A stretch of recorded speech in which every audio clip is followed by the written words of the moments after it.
Bonjour et bienvenue dans un nouvel épisode des Gros Spoilers, l'émission où vous parle des séries et des films qu'on a vus récemment sans hésiter pour spoiler. Bonjour Stéphane et bonjour Patrick. Salut Gauthier. Salut Gauthier, salut Stéphane. Merci de me recevoir dans l'émission, ça me fait très plaisir. Merci d'être venu, c'est un plaisir pour nous. Euh, du coup, aujourd'hui, on va parler de quoi? On va parler d'Avengers Infinity War parce qu'on l'a tous vu et Exactement. d'habitude on met un peu plus longtemps que ça pour voir les films qui viennent de sortir, mais cette fois-ci on s'est mis à la page. Alors non, mais en fait, C'est que la question c'est combien de fois l'avez-vous vu déjà? Ah, moi je l'ai vu qu'une fois, j'avoue. Alors pour l'instant, je l'ai vu qu'une fois, mais j'y retourne demain.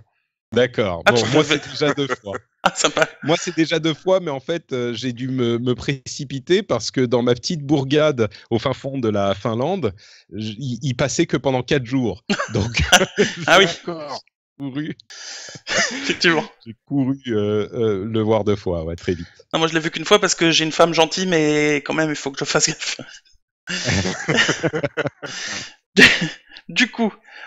Avengers, du coup, il est sorti mercredi dernier. Tout le monde l'a vu. Moi, j'avais dit déjà, parce qu'on a on a fait un épisode sur la bande-annonce à l'époque qui était sortie.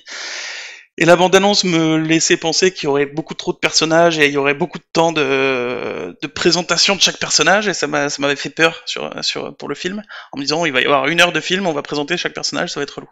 Et finalement, Ouais. j'ai En été... fait, ils ont réglé le problème, ils présentent personne. Donc, c'est tout simple. C'est exactement ça. Et c'est Gauthier du futur qui vous parle. Je viens de faire pause sur les 2 autres parce que là on rigole en disant que oui, ils ont oublié de présenter tous les personnages, ils ont résolu le truc, c'est marrant. Mais en fait, nous aussi, Steph et moi surtout, on a complètement oublié de présenter notre invité. Donc on a dit que c'était Patrick Béja, mais qu'est-ce qu'il fait dans la vie? Il est podcaster pro, il fait des podcasts sur l'actu tech, sur l'actu des jeux vidéo, principalement en français. Il fait aussi des émissions en anglais, enfin, il fait beaucoup de choses. C'est toujours très intéressant de l'écouter, donc allez jeter un coup d'œil si vous le connaissez pas. J'ai mis le site web dans les notes de l'émission, dans la description de la vidéo. Donc c'est frenchspin.fr.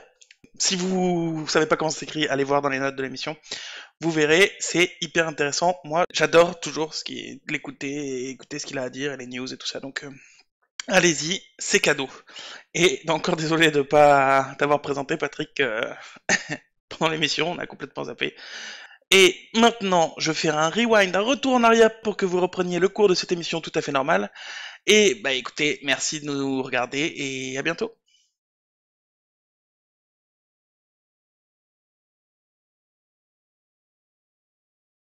Et finalement, Ouais. j'ai En été... fait, ils ont réglé le problème, ils présentent personne. Donc, c'est tout simple. C'est exactement ça. C'est C'est exactement vrai. ça. En fait, je pense qu'ils ont joué sur le fait que, comme on était censé connaître tous les personnages, puisque là c'est le 19e film qui fait partie donc des 3 phases qui ont été initiées par Marvel Studios. Donc ils se sont dit que tous les personnages étaient plus ou moins connus. On les a vus dans les 18 premiers films. Donc là maintenant, on va pouvoir entrer directement dans le vif du sujet et attaquer directement avec Thanos. En plus, ils ont fait pas mauvais boulot parce que Marion, pour le coup, elle m'a pas trop. Une fois ou deux, elle m'a dit c'est qui lui déjà. Mais sinon, elle a bien suivi. Et à la fin, elle m'a dit non, j'ai bien aimé. Mais au fur et à mesure, je me souvenais des gens. Donc, ils ont fait plutôt un pas mauvais boulot. Donc là-dessus, c'était Mais impressionnant. en fait, on dit qu'ils présentent personne, mais c'est pas tout à fait Non, vrai. c'est vrai. En fait, ils présentent Thanos quand même. Oui. Oui. C'est vraiment Le personnage principal. J'irais même jusqu'à dire le personnage principal, Ouais. voire le héros du film, en fait. C'est vrai. Complètement, ouais. C'est vrai que. Ouais.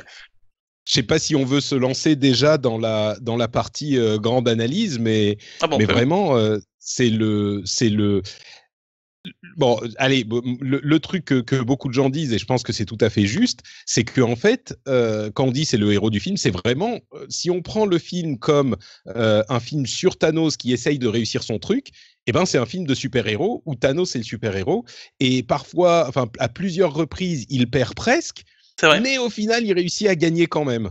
Et puis toute l'histoire du film, et c'est vrai toute l'histoire, c'est tous les 20 autres super-héros qui viennent au fur et à mesure dans la timeline de Thanos et qui viennent au fur et à mesure l'embêter comme des petits moustiques là. Ouais, c'est ça. C'est ça. Et donc c'est toujours effectivement la timeline de Thanos qui est développée pendant tout le film en fait. Complètement, et même d'un certain point de vue, Thanos nous est même montré comme plus un héros qu'un super vilain, puisque on le découvre touchant Oui. quand il est avec Gamora, toute l'histoire avec Gamora du flashback qu'on a, et puis donc de ce qui se passe dans la continuité du film, nous montre assez touchant, prévenant, et finalement il veut qu'une seule chose, c'est un petit peu d'équilibre en fait. Après, Il veut juste mettre de l'équilibre dans l'univers. Touchant, prévenant, faut pas exagérer non plus, parce qu'au moment de cette scène-là, il y a une population qui se fait décimer derrière, mais... Non, mais à sa manière, en fait, dans le contexte, dans le cadre de sa vision des choses, il est... En fait, oui, quand tu dis touchant, Stéphane, moi je trouve que quand il récupère la pierre d'âme, enfin la Soul Stone, la Soul Gem, il est effectivement touchant. Je ne sais pas si vous aviez compris qu'il allait sacrifier Gamora tout de suite, mais quand le Red Skull, d'ailleurs cette caméo est fantastique de Red Skull, quand il lui dit il faut que tu sacrifies ce que tu aimes, et qu'il se retourne et que Gamora commence à dire « Ah, l'univers t'a refusé ton prix parce que tu n'aimes rien au monde ». Moi, déjà avant, j'avais compris qu'il devait... Enfin bon, je pense que tout le monde avait compris qu'il allait sacrifier Gamora. Et là, tu comprends qu'il l'aime vraiment, malgré tout ce qu'elle pensait, Et c'est presque un commentaire assez touchant sur la paternité et le rapport qu'ont les enfants à leurs parents et l'ingratitude des enfants. Bon, dans ce cas, elle est la fille d'un tueur sanguinaire, donc c'est un petit peu, on peut le comprendre, mais l'ingratitude des enfants qu'ont vers leurs parents, qui les aiment vraiment, malgré parfois ce qui peut sembler comme des actions un peu, comment dire... Enfin, qui sont pas pour le meilleur pour les enfants. Non, mais même quand il lui dit à Gamora qu'il espérait qu'elle soit sur ce trône après lui, c'était déjà un gage de confiance, enfin de confiance. Complètement. Mais du coup, ouais. Et Stéphane, avant l'enregistrement, tu m'avais fait peur, tu m'avais fait une tête bizarre, genre t'aimais pas trop le film. Est-ce que c'était juste pour me mettre sur le mauvais chemin ou t'as vraiment des soucis avec le film? C'est exactement ça, en fait, je me prépare pour un tournoi de poker, et donc je bluffais, en fait, tout simplement. Ça marche bien, ça marche plutôt bien. Non, enfin, après, d'un point de vue général, si on prend le film d'un point de vue général, j'ai adoré. J'ai adoré. Pour moi, c'est la continuité des 10 ans, de tout ce qui s'est passé pour en arriver là, franchement, oui, non, moi, j'ai... Ah ouais. Non, mais Thor, pour moi, Thor s'inscrivait bien dans le. Juste pour s'inscrivait bien dans le. Juste pour dans Patrick, la continuité. Il était très comique, oui, mais. Juste pour Patrick, je parle de Thor Ragnarok parce que Stéphane a adoré. Moi, j'ai trouvé Pour moi, c'est un film comique et c'est pas un film de super-héros et c'est encore moins un Thor en fait, mais. Bah moi, je suis un petit peu de ton avis sur Ragnarok. J'ai trouvé que j'avais pas forcément adoré les deux premiers. Le premier, j'avais bien aimé, je le trouvais sympa, marrant, bien foutu, et qui mettait bien en place le personnage de Thor. Le deuxième était bon, clairement moins bon. Et la rupture avec le troisième, qui est comme l'ont dit beaucoup de gens, une sorte de soft reboot, elle m'a pas vraiment plu, quoi. Mais en même temps, c'est possiblement parce que j'y allais avec des attentes de Avengers Age of Ultron, où il y avait cette scène complètement ridicule de la comment ça s'appelait, du lac où ils rentrent, pas le lac, vous vous souvenez dans Age of Ultron, cette scène qui sortait de nulle part, où il va avec Eric Selvig regarder dans le lac je ne sais plus quelle figure mythologique. Et je me disais, bon, donc il va y avoir quelque chose qui est en rapport à ça, et ça va s'expliquer, ça va tenir debout. Et en fait, non, c'est le fait que Loki soit devenu Odin et tout ça, il l'évacue en 2 secondes. Et je crois que... Je te coupe juste une seconde. Ta vidéo a coupé, donc je sais pas si pendant que tu parles, t'arrives à la remettre ou si c'est un problème de réseau. Hop, je sais pas pourquoi, mais la revoilà. C'est mieux. Mais oui, donc le truc, c'est que si on le voit comme un reboot et un autre style de film, peut-être qu'il plaît plus. Donc peut-être qu'il me plaira plus au deuxième visionnage. Ouais. Mais je suis d'accord. Ragnarok, c'est vraiment tellement différent du reste que... Après, du coup, bon, ça explique pourquoi, comment Thor et... Enfin, pas Thor, mais... comment il s'appelle Hulk. Oh, le trou de mémoire, quoi. Comment Hulk revient. Après, moi, j'ai du coup beaucoup aimé celui-là d'Avengers. Le précédent, j'avais eu un gros problème sur Avengers 2, et que je maintiens, c'est que le début du film, dans Avengers 2, il arrive au milieu de nulle part, comme si, à tel point, il y a une scène, et donc le film commence, ils sont dans la forêt en train de combattre des gens, et à tel point que pendant 2 minutes, moi, me suis attendu 2 jours plus tôt, voici ce qui s'est passé. Et je trouvais que ça arrivait au milieu de nulle part. Et là, dans ce film, ils l'ont refait un peu, où ils arrivent au milieu, et là, Thor s'en était sorti entre guillemets, avec toute sa population dans le vaisseau et tout ça, donc on espérait qu'ils arrivent à trouver quelque chose et tout. Et là, Avengers, bim, le vaisseau est détruit, il y a tout le monde qui est mort dedans. Je trouve ça mieux fait que dans Avengers 2, ça m'a pas gêné, pas trop, mais si c'est quelque chose qu'ils continuent à faire, ça va vite m'embêter, quoi. Je vois Stéphane qui se fout la tête, donc je vais le laisser parler. Je pense qu'on a des trucs à dire là. Vas-y. Non, alors pour l'enchaînement entre, enfin en tout cas le début d'Infinity War, à la fin de Thor Ragnarok, tu les vois dans le vaisseau et tu as justement un vaisseau beaucoup plus gros qui arrive devant leur vaisseau et qui donc ensuite directement, c'est une suite vraiment directe. C'est vrai que j'avais zappé. C'est vraiment une suite directe à Thor Ragnarok. Et pour revenir sur Age of Ultron, au début où effectivement on les voit en train de se battre dans la forêt, il fallait voir les séries. Il faut savoir que voilà, il fallait voir la série Marvel Agents of Shield où la fin de la série commence, enfin, et la suite directe avec le début de Age of Ultron, où on t'explique justement qu'ils vont appeler les Avengers pour les envoyer donc en Sokovie, pour justement attaquer le. Oui, ça s'expliquait, mais je trouvais ça dommage que le film soit pas indépendant là-dessus, quoi. Oui, en même temps, le problème, c'est qu'est-ce qu'ils allaient faire avant. Il fallait recommencer avec une introduction, représenter les trucs. Et là, ce qu'il a fait, Joss Whedon, bon, c'est clairement pas son meilleur film, Avengers 2, mais je sais pas si tu te souviens ou si vous vous souvenez de la scène où on voit tous les Avengers en même temps dans la même image, qui sont en train qui traversent comme ça l'image, qui avance de la gauche vers la droite. Et c'est une scène qui est très qui est très similaire à la scène glorieuse du premier Avengers où il y a la caméra qui tourne autour. Et à mon sens, c'est vraiment un moyen de dire bon, vous connaissez tout, pas besoin de tout vous réexpliquer, on reprend là où on s'est arrêté, quoi. Après, tu vois, et donc là, je comprends. Là, c'est un autre débat dans Avengers 2, mais le film d'avant nous avait laissé avec le Shield qui était détruit complètement, et d'un coup, Avengers se sont réunis, on sait pas pourquoi, on sait pas comment. Et c'est un autre débat. Oui, bon, c'est un autre débat. Mais c'est parce qu'ils sont en train de, ils l'expliquent. Toutes les armes du Shield ont été dispersées un petit peu partout et ils doivent les récupérer pour pas que tous les méchants de la Terre et Hydra les utilisent. Donc on comprend qu'ils se sont reformés pour aller. D'ailleurs, il y a Tony Stark qui dit j'avais fait exploser mes armures et puis il y a eu ça et puis il y a eu ça et puis j'ai repris. C'est dans Civil War. Il a dit on a dû récupérer les trucs de Hydra et donc j'ai jamais arrêté parce que j'ai pas envie d'arrêter. Mais du coup il explique ce qui s'est passé aussi avant le tout début de Avengers 2. Mais bon, on parle pas d'Avengers 2. C'est... Effectivement. En plus, avec Steph, on l'a vu 100 fois ce débat déjà. On en sort jamais. Mais bon, après, chacun, voilà. Mais là, ça m'a fait un peu cet effet-là. Après, c'était beaucoup mieux fait. Effectivement, de toute façon, il y a eu la scène d'avant que j'avais oubliée. On voyait le gros vaisseau. Mais donc, c'était quand même beaucoup mieux amené mais ça m'a rappelé des souvenirs douloureux, on va dire. Et il y a un deuxième souci qui m'a gêné. Après le film, là c'est juste si je veux chipoter parce que j'ai adoré le film, mais c'est le coup de la hache, le dernier coup de hache que se prend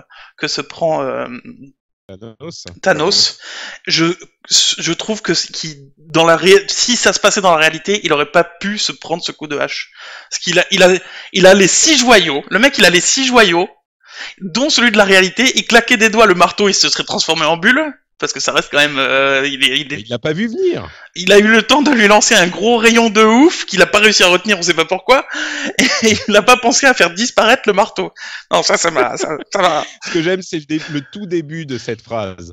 Tu sais, si ça se passait dans la réalité. Déjà, tu vois, c'est le truc. Non, mais je veux dire, s'il était cohérent...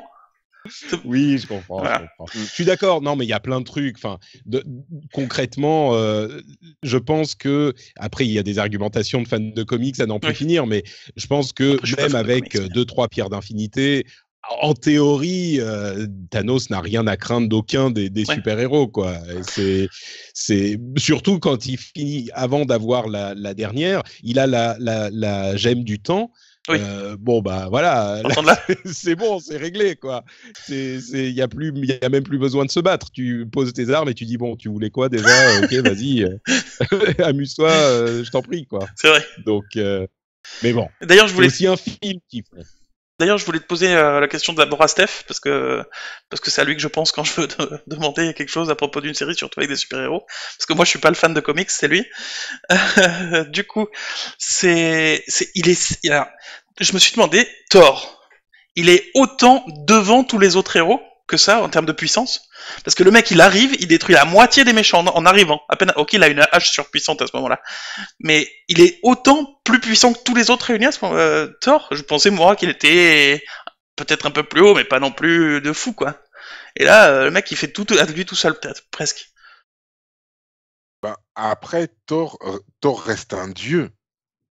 Ça reste quand même une entité divine, en tout cas. Donc moi, ça me paraît pas. Non, mais c'est une entité divine du point de vue des humains, mais sinon c'est juste une race extraterrestre. Oui, voilà. Non, sinon c'est juste une race extraterrestre, mais il est quand même overboosté, quoi. Donc. Patrick, t'as reperdu la caméra, si je peux me permettre. Ah, encore? Mais qu'est-ce qui se passe? Damned. Voilà. Désolé. Pas de souci. Pas de souci. Mais du coup, ouais, ça m'a étonné. Après, j'accepte, hein, parce que en plus, il a une hache surboostée, mais ouais, ça m'a étonné. Non, mais c'est pas que ça. C'est pas que ça.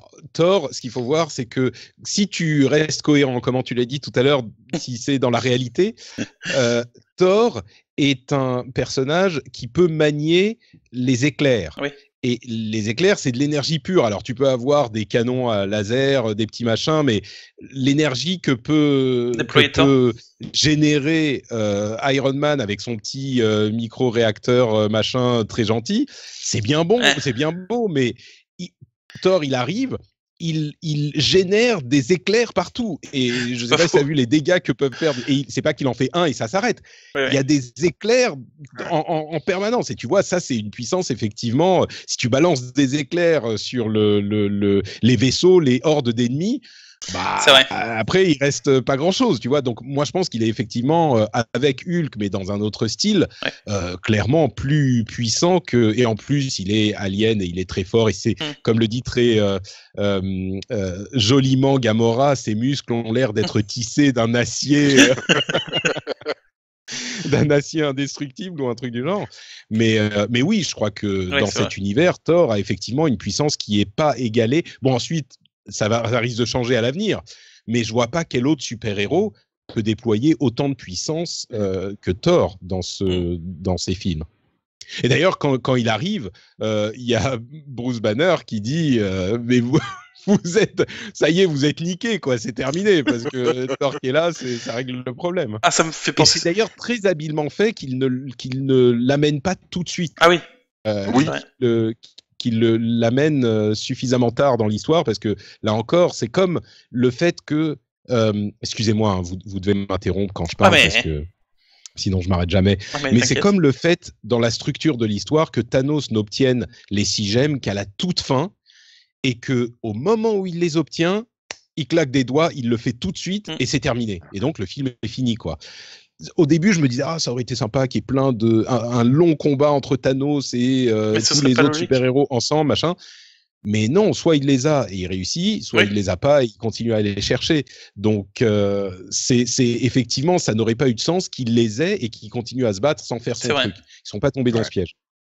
Et juste pour revenir sur le truc, Thor arrive au bon moment, il y a une scène qui m'a fait mourir de rire, juste comme anecdote, c'est quand la sorcière rouge, je sais pas si elle s'appelle comme ça en français. Oui, je crois. Oui. Sorcière rouge qui arrive dans le combat et qui défonce tout le monde, et l'autre qui dit mais pourquoi elle est pas venue plus tôt? Et ça m'a fait beaucoup rire. Ça m'a fait beaucoup rire. Il y a beaucoup d'humour dans le film, mais il est bien placé, comme dans tous les films Marvel. Cool, et ce qui fonctionne, c'est que en fait, il y a de l'humour, il y a de l'action, et il y a aussi des moments assez émouvants.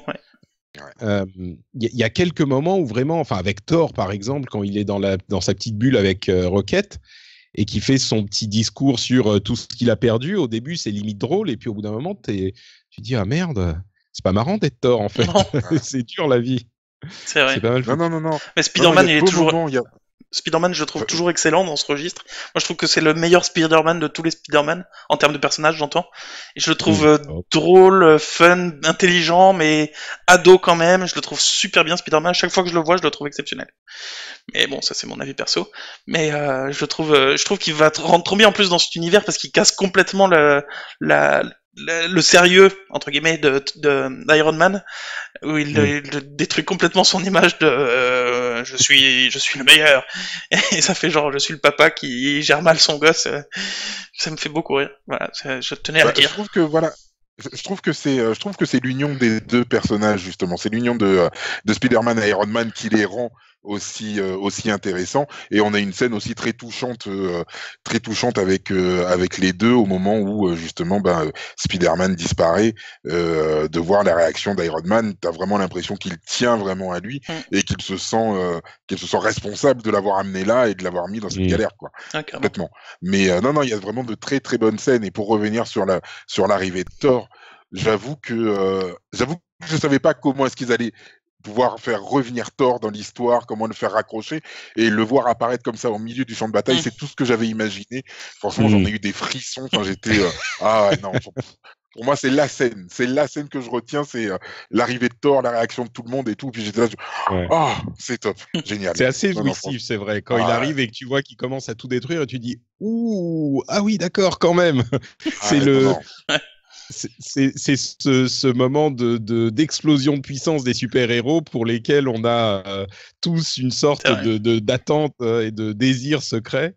Et oui, là, c'est vraiment ça doit être un truc très adolescent d'ailleurs, c'est juste puissance machin. C'est exactement ça. Bon, après il y a toujours les scènes ça y est, on arrive à lui enlever son gant, mais non, il y en a un qui part en cacahuète parce que on l'a vexé. Enfin, on l'a vraiment vexé. Ça m'a tellement énervé ça. Ça m'a tellement énervé quand Star-Lord se met à tirer dessus. Je disais mais vous y êtes, qu'est-ce que tu fous? Et puis bon, il a perdu son amour, l'amour éternel de sa vie, donc je peux comprendre la réaction émotionnelle, mais et puis pour sa défense, même sans son gant, il est possible que le mec il leur foute des mandales et ils le vivent pas très bien les héros quand même. Oui, je pense. Donc bon, on sait jamais ce qui se serait passé. Ouais, voilà. D'ailleurs, personne lui reproche qu'il perde pas de temps à lui dire mais qu'est-ce que t'as foutu? D'ailleurs, le magicien à la fin, on se demande qu'est-ce qu'il a foutu. Alors Marion elle me dit mais pourquoi il a fait ça, il est bête. Et moi je me suis dit ouais mais il a vu tous les futurs possibles donc peut-être que c'est le seul. Exactement. Il a vu que dans le seul où il gagnait, il y avait Iron Man qui faisait un truc ou qui était là au moins, et donc il s'est sacrifié pour le sauver. Mais du coup, ça sous-entend que effectivement, on imagine que ça va pas se finir comme ça, et que la moitié de la population va pas rester morte parce que. Surtout qu'ils ont déjà annoncé des films avec Spider-Man, donc ça va être compliqué s'ils restent morts, tu vois. D'ailleurs, je me demande les films entre maintenant et Avengers le suivant. Est-ce que les morts vont rester morts ou pas? Ou est-ce que ça va se passer dans le passé? Ça va se passer dans le passé. Ok, bon. Ouais, alors, le prochain film... Ouais, vas-y, Stéphane. J'ai pas vu les trailers, donc spoil pas trop, mais... Non, alors, je vais pas trop spoiler. Non, tout ce que je sais, c'est que je crois qu'il va y avoir normalement Ant-Man et Captain Marvel qui vont sortir dans l'intervalle. Et Captain Marvel se passe dans les années 90. Donc on va être complètement, d'un point de vue temporel, ça va se passer très longtemps avant. Et Ant-Man, ça devrait se passer, je crois, un tout petit peu avant Infinity War. Pour expliquer son absence, peut-être. Ce qui va nous expliquer pourquoi il n'est pas là dans Infinity War. Voilà. C'est ça. Il se serait glissé sous le gant, entre le gant et le... il aurait grandi d'un coup, le gant il aurait explosé, ça aurait été nickel. Ouais. Mais ça va être et donc il y en a deux et on n'a qu'un an à attendre avant le prochain, ce qui est heureusement qu'on a qu'un an parce que là j'ai aucune idée de ce qui va se passer quoi. Enfin un petit peu, mais ils vont ressusciter tous ceux qui sont morts. C'est déjà ça. Mais alors moi je suis très curieux de voir comment ils vont faire. D'ailleurs il reste plus que les Avengers d'origine, je crois, qui sont pas morts. C'est Iron Man, Thor, Hulk et Black Widow et j'en oublie un. enfin Hawkeye, Le Faucon, ouais. et Et Captain America, voilà, qui Captain en a un. America. Ah, Captain Je America. crois que c'est, Que tout le- je crois qu'il reste que eux, ouais. Ah, je supporte plus Captain America, mais c'est bon. Que tout le monde voyait mort Captain America. Captain Tout le America, monde s'il avait s'attendait à pu se ce qu'il transformer en meure. poussière, ça m'aurait fait plaisir. Je suis- Oh, dis pas ça, Steve Rogers. Tu sais, on parle souvent des personnages, du développement des personnages des films Marvel, et vraiment Captain America, il avait tout pour être complètement ridicule et insupportable. Et moi, je trouve qu'ils ont tellement bien développé le personnage que Voilà. il est, Ouais. c'est l'un des meilleurs. Je le trouve mieux que Tony Stark. Tony Stark, il m'énerve. Moi, je Il trouve est qu'il est. tellement. Moi, mon problème avec Captain America, c'est que je le trouve trop manichéen et trop je sauverai le monde quoi qu'il arrive. Et je le trouve trop Bah, DC Comics un peu, tu oui. vois. Bah, c'est le personnage en même temps. Hein. Oui. Captain America, il est comme ça, et c'est pour ça qu'il est devenu Captain America. Je veux dire, les premières scènes du premier film de Captain America, il montre cet aspect de sa personnalité. Donc, Oui, mais certes. oui.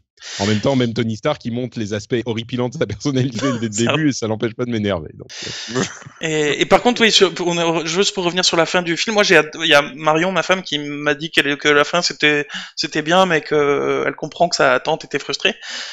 Full disclosure. Mais moi, j'ai adoré cette fin. Même s'il y avait pas d'autres films derrière, je trouve, même si c'est triste pour l'humanité, je trouve que cette fin, elle est super. Il se finit comme ça, tu t'y attends pas, et tout le monde est crevé, et lui, il est content, il a fait son truc. Et moi, je trouve que c'est une super fin, même s'il y a pas d'autres films derrière ça. Moi, je suis d'accord. Je suis d'accord. Ça pourrait être à la limite la fin du MCU. Oui, exactement. Et ça collerait, quoi. Complètement. Mais carrément. Moi, j'ai adoré cette fin. Carrément. Et du coup, à la toute fin, après le générique, moi, il y a un truc que j'avais pas compris du tout, donc j'ai dû aller me spoiler sur Internet. Ah. C'est Qui l'appelle avant de qui disparaître, l'appelle avant de disparaître et qui pourrait faire revenir le truc pour ressusciter tout le monde, quoi. Je voyais pas qui pouvait faire ça. Après, Bah, enfin, revenir le truc pour ressusciter tout le monde, ils vont devoir récupérer le la Stone. La le pierre gant- d'infini. le Ouais. gauntlet. Mm. Mais oui, Captain Marvel, c'est l'un des personnages qui peut aider dans cette difficile entreprise. Mais Après, je la elle connais peut pas du pas tout, non moi, plus elle, tout faire toute seule, quoi. Ouais. Oui, j'imagine. Ou alors il aurait fallu l'appeler dès le début, quoi. Oui, c'est un Oui. peu. Mais en même temps, ce dont on se rend pas compte, c'est qu'ils comprennent pas ce qui se passe. Oui. Et ils sont tous éparpillés, et il n'y a pas vraiment une réponse unifiée à cette menace. Et, Ah oui, et parce que justement, ce qu'ils disent Maria Hill et Nick Fury quand ils sont dans la voiture, c'est attends, mais il y a d'autres vaisseaux spatiaux qui sont arrivés au-dessus de Wakanda. C'est les mêmes signatures que ceux qu'on a vus à New York. Ouais. Et donc tu comprends que ils savent pas ce qui se passe, quoi. Ils ont Carrément, pas ouais. compris. Ils savent qu'il y a un truc grave, dangereux, mais Bah même le fait que toutes les équipes qu'on voit nous dans le film, on les voit toutes, mais il y en a beaucoup qui savent même pas que les autres sont en train de faire quelque chose à l'autre bout de l'univers ou même à l'autre bout de la Terre, ouais, mais c'est effectivement ils savent pas eux les uns les autres ce qu'ils font eux-mêmes, même sans parler de ceux qui sont hors de l'histoire comme Nick Fury et sa copine, enfin sa copine. Complètement. Du coup la fille de How I Met Your Mother, je sais plus comment elle s'appelle. Maria Hill. Maria Hill. Ouais. Maria Hill. Mais ouais, il y a un dernier truc qui est un peu hors sujet, mais qui, du coup, je suis impatient de savoir ce qui va se passer. C'est dans Agent of Shield, la série justement que moi je regarde et Steph aussi. Où là, j'ai regardé le dernier épisode qui est sorti avant le film. Et parce que je me suis dit, ils vont peut-être expliquer quelque chose, comme la dernière fois. En fait, ils expliquent rien, mais il y a une petite, là, je spoil rien en disant ça, mais ils croisent juste un mec qui est hors de la série normalement. Et il croise un mec, et le mec il lui dit, mais t'as vu ce qui se passe à New York? Et l'autre qui dit, non, moi je regarde pas les infos parce que ça me donne mal à la tête. Et donc voilà, c'est juste ça me fait rire. Et du coup, je me demande si dans les prochains épisodes, parce que le film il dure quoi? Il n'y en a pas la moitié qui va disparaître. C'est ça. Mais en fait, Oui. le film, est-ce qu'il dure combien de temps le film Avengers? Il dure 24 heures, 48 heures? Ah, Ah, en oui, termes ça, oui, c'est assez Ouais. court. Donc peut-être qu'effectivement dans la série il va pas se passer autant de temps avant qu'il passe à la suite. Je sais pas. Mais je suis impatient de savoir. À vrai dire, c'est un petit peu difficile. Autant les séries Netflix, tu dis on ne sait pas quand elles se passent, et peut-être que les séries Netflix, quand la prochaine arrivera, on pourra dire bon, c'est après Ouais. ce qui sera passé dans le prochain Avengers, donc bon, c'est pas trop grave. Mais autant dans Agents of Shield, enfin moi ça fait un moment que j'ai pas regardé, mais j'imagine qu'on peut difficilement ne pas avoir les implications des actions de Thanos, quoi. Pas ne pas avoir la moitié des gens qui disparaissent. Normalement, on est censé les avoir. Et si justement, parce que j'avais lu une info comme quoi cette saison de Agents of Shield devait peut-être être la dernière. Et si justement l'effet du claquement de doigts de Thanos, ce serait que ça coïnciderait avec le dernier épisode de la saison où tu verrais tout le monde disparaître en te disant bah ils sont plus là, donc hop, il n'y a plus de série, peut-être qu'ils reviendront, peut-être qu'ils reviendront pas. Peut-être. Ok. Ça serait le top. Intriguant. Ouais. Bon, on verra ça à la suite. Je crois que j'ai à peu près fait le tour. Moi, j'ai juste pas mentionné le truc, mais c'est moi qui suis chipoteur comme d'habitude. Pourquoi le magicien il se dispute avec Iron Man pour revenir sur Terre alors qu'il ferait hop comme ça, il fait un portail sur la Terre. Mais on sait pas s'il peut faire des portails pour aller aussi loin. Ouais, mais lui il le sait pas non plus. Il est jamais allé dans une autre galaxie. Donc non, mais peut-être. Donc il aurait pu essayer. Oui. Peut-être qu'il a déjà essayé d'y aller. Oui, peut-être. Tu vois, et qu'il a essayé, il s'est dit ah merde, je peux pas. Ma limite de portail c'est 92 km. Tu vois, ou un petit peu plus parce qu'il s'envoie n'importe où sur Terre, mais c'est 12 000 km. À 12 003 km, c'est fini. Ok, tu vois. Donc on sait pas. Tu vois Stéphane, comment il faut parler à mon côté chipoteur. Prends des notes. Ceci dit, moi, ce que j'ai bien aimé, c'est la relation entre Doctor Strange et Iron Man et Tony Stark. Ah oui. Le fait qu'ils lui disent, tu vois, qu'ils l'envoient chier et qu'ils lui disent non mais moi contrairement à toutes les autres personnes qui sont dans ta vie, moi je bosse pas pour toi mon gars, donc tu t'as pas à me dire ce que je dois faire et ces personnalités qui se clashent ou la manière dont ils interagissent, c'est hyper intéressant, et quand ils rencontrent Star-Lord aussi c'est hyper bien, et enfin ah ouais. Bon, il y a la réplique de la réplique de Peter Parker quand il dit son nom à Doctor Strange. Peter Parker, Doctor Strange. Ah, on utilise nos noms inventés. Ok, pardon, Spider-Man alors. C'est trop fort. C'est vraiment bien. Et j'adore toujours le comportement de la cape. Je trouve qu'ils le font super bien. Il a une vraie la cape de Dorster. Enfin bref, il y a énormément de qualité sur ce film. J'avais peur en voyant la bande-annonce. J'ai envie de le revoir. J'ai envie d'aller le revoir.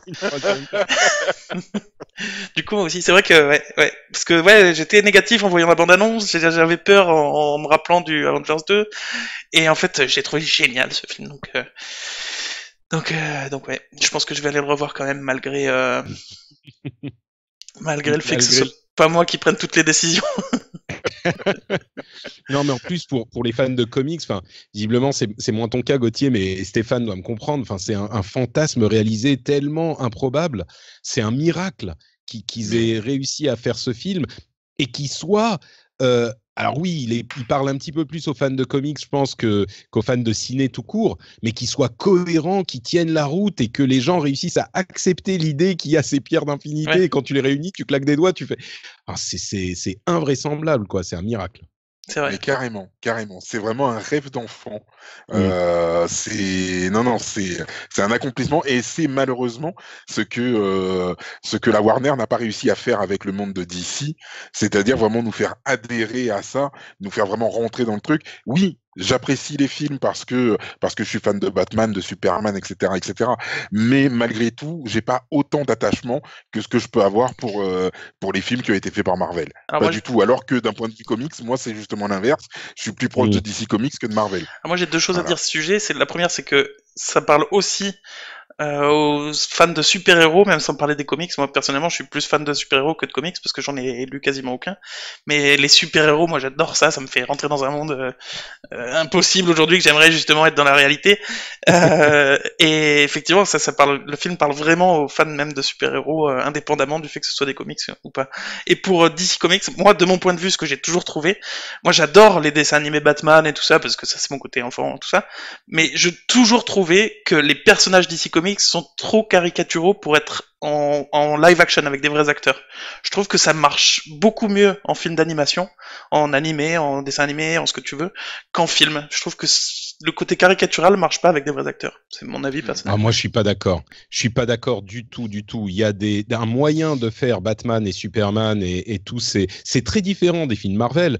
Mais si on t'avait dit, ou si on m'avait dit il y a 10 ans qu'ils allaient faire Captain America, par exemple, ou Thor, Oui. et que les films tiennent la route. Enfin, Captain America, c'est carrément des super bons films. Et enfin, Captain America, c'est un clown habillé dans le drapeau c'est vrai. américain C'est qui peut-être ce qui me gêne va chez lui. sauver le monde, tu vois.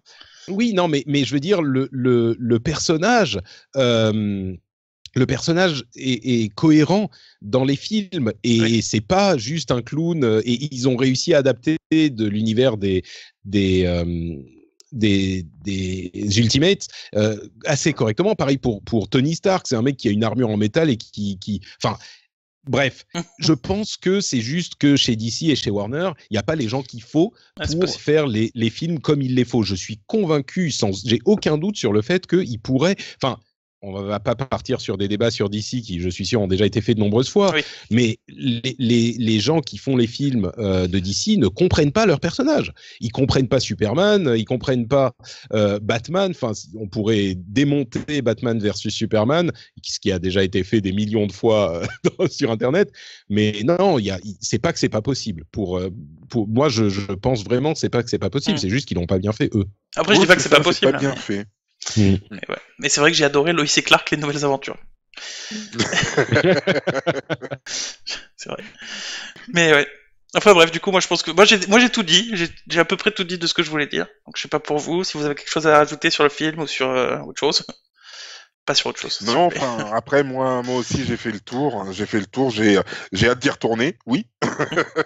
Mais non, franchement, j'ai été, voilà, l'accomplissement, les étoiles dans les yeux, la totale, ouais, et le traumatisme à la fin avec tout le monde qui disparaît. Ah ouais. Ah, ouais. C'était tellement bien fait. Et même si on sait qu'ils vont venir, c'est pas grave. Il y Non, a c'est des pas gens grave. qui disent ouais, mais on sait qu'ils vont venir, donc ça a moins de poids et tout. Oui, non, mais bien sûr, à ce moment, tu vas pas avoir un film de super-héros, quoi. Ils meurent jamais, Oui, c'est vrai. on sait bien. Mais bon, oui, moi je pourrais en parler pendant encore des heures, mais il faut bien s'arrêter à un moment. Mais j'ai déjà hâte d'aller le revoir et j'ai tellement hâte de voir le suivant. C'est Ouais. ce que je dirais en conclusion, c'est en rapport avec ce qu'on disait tout à l'heure. À partir de maintenant, Marvel peut rater tous les films qu'ils vont faire. Je pense pas que ça sera le cas, mais ils peuvent rater tous les films qu'ils vont faire. Ça n'a pas tellement d'importance parce que ils ont réussi ces 20 premiers films et ils ont réussi à créer cet univers et ça existera toujours en tant que réussite miraculeuse, comme on le disait. Et bon, bien sûr, les autres vont... Je suis sûr qu'on aura des bons et des mauvais films comme toujours, mais là, cette œuvre en elle-même restera pour toujours comme la référence de ou peut-être pas la référence, mais ce que je veux dire, c'est que ça restera en tant que tel quelque chose de réussi et d'exceptionnel. Et c'est ce que j'espérais, moi, qu'ils réussissent au moins jusqu'à Infinity War, parce que ça serait un accomplissement totalement... Enfin, moi, je pense, de mon point de vue, assez inattaquable, même s'il a des défauts. Donc, je suis hyper content qu'ils aient réussi le truc et c'est une satisfaction, au-delà du rêve d'enfant, c'est une satisfaction, moi, de me dire « Ah, ça a fonctionné, quoi ». Donc, je suis très, très, très content, cinématographiquement. T'écouter, c'est presque aussi émouvant que de certaines scènes dans le film. On voit vraiment le rêve de gamin qui est accompli, quoi. Je peux mourir tranquille, quoi. C'est ça, non mais c'est un petit peu ça. Mais c'est vraiment genre, quelques semaines avant, je me disais, putain, il faut vraiment que je fasse attention en traversant la rue. Il faut pas que je meure à une semaine de la sortie d'Infinity War. Ça serait trop con, quoi. Maintenant, c'est bon. C'est vrai. Bon, bah, du coup, merci Patrick de nous avoir rejoints. C'était un plaisir. Ouais, un grand plaisir, oui. Merci beaucoup. Merci. C'est cool. Bah ouais, écoute, ouais, c'est vrai que bah du coup on en a pas parlé, mais je t'avais invité parce que j'ai écouté ton mini positron sur le film, du coup où tu te limitais, t'avais envie d'en parler, on l'entendait parce que tu voulais pas spoiler, mais tu le disais pas du coup.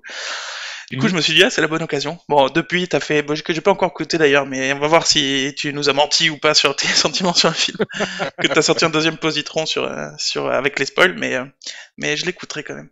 On sait jamais. Plus court. Ah, oui. Il est plus court que notre conversation, là. Je rentre moins dans les détails. Oui. Donc, ouais, parce qu'on est à 38 minutes, ça faisait longtemps qu'on n'avait pas fait un épisode aussi long, tu vois. Ouais, c'est vrai. Mais ça le vaut bien. Ah oui. Du coup, j'aurais dû le dire au début, téléspectateurs YouTube, si vous voulez. Maintenant, c'est trop tard, mais vous pouvez régler la vitesse de lecture de la vidéo sur YouTube. Maintenant, c'est trop tard. Mais pensez-y la prochaine fois. Du coup, on va se retrouver dans un prochain épisode. Je sais pas encore si ça va être un épisode de news ou un épisode sur autre chose. Je sais pas comment on va organiser encore la semaine. Mais du coup, retrouvez-nous bientôt pour un nouvel épisode parce qu'on est des gros spoilers. Et qu'on aime ça. Et qu'on aime ça. Ouais.